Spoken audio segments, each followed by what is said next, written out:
Welcome friends. இந்த வீடியோவில் நம்ம ஹுண்டாய் இயான் டச்சப் பெயிண்டிங் பற்றி தான் பார்க்க போகிறோம். அதாவது 3 இடத்துல இந்த வண்டியில் டச்சப்பு.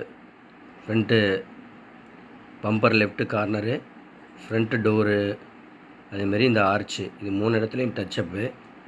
கலர் நேம் வந்து ஃபயரி ரெட்டு, அதாவது ரொம்ப டிரான்ஸ்பரண்ட்டான கலரு. இது இல்லாமல் பார்த்தீங்கன்னா நம்ம இந்த வண்டியில் என்ன செய்ய போகிறோம்னு பார்த்தோன்னா கம்ப்ளீட் ரப்பிங் பாலிஷு, வீலெல்லாம் அடித்து வண்டியை வந்து ஷோரூம் கண்டிஷனில் ரெடி பண்ணுறோம். இந்த டச்சப்பை பொறுத்தளவில் ரொம்ப கவனமாக செய்கிற மாதிரி இருக்குது. ஏன்னா அந்த கலர் அந்த மாதிரி ரெட் கலர் கவரேஜ் ரொம்ப கம்மியாக இருக்குது. அதை எப்படி செய்கிறோம் அப்படிங்கிறத இந்த வீடியோவில் முழுமையாக காமிச்சிருக்கோம். தொடர்ந்து பாருங்கள்.